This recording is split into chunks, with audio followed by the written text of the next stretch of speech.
Across our interconnected world, there are people in need and issues to be addressed. Never before have so many had the power to affect so much positive change. The power to connect is at your fingertips. Plug into the world with Project Activate. Hi, I'm Gabby Nutile. And I'm Natalie Ciofari. College is considered the best 4 years of your life, but to some, that's not the case, especially if they are dealing with a mental illness. 1 in 4 college students have a diagnosable illness, and 40% of the college population does not seek help. Another 80% feel overwhelmed by their responsibilities, and 50% have been so anxious that they struggled in school. These are the jarring statistics that were released by the National Alliance on Mental Illness on mental health pertaining to college campuses. So where does a college student look for help? Natalie got the inside scoop with Mary Jo Mason, Sacred Heart University's Assistant Dean of Students for Wellness. As I sat down with Mary Jo Mason, she spoke about how society is becoming more aware of mental illness and the stigma that comes with it in today's world. Well, the good news is here that more people talk about it now. More people talk about mental health crisis, mental health issues, and people don't go, oh, they're crazy. I used to hear that from practically every student who came in my office when I first started here.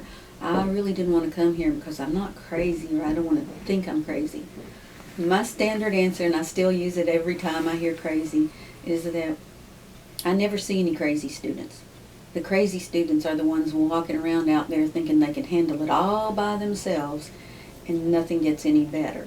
The most common mental illnesses found amongst college students are depression, anxiety, eating disorders, and/or some kind of addiction. Some students at Sacred Heart even shared how they feel about the importance of a college student's mental health.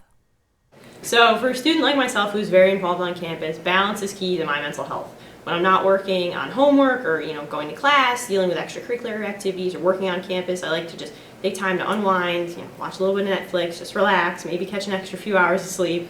But it's really important that I stay on top of everything in terms of like my stress level, because if I get overwhelmed with things, I'm gonna freak out and just not sleep and just be like, ah. I think mental health is often overlooked on college campuses, and that people tend to go about their day-to-day lives without really understanding how truly important it is. And I think that it's something that no one should really be embarrassed about, especially because there's so many opportunities on college campuses for students to make sure they maintain a healthy state of mind.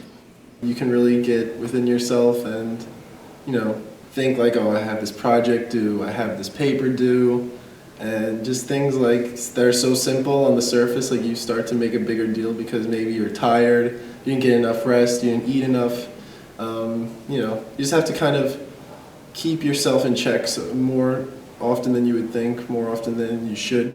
College can be a great experience, but it's not the same experience for every person. Be conscious of both you and your friends' mental health during college and outside of college, because this is a serious matter and has become a growing concern throughout the nation.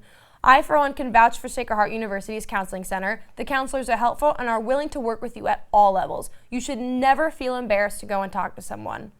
Reporting for Demtech.org, I'm Natalie Ciofari. And I'm Gabby Nutile. Have a great day.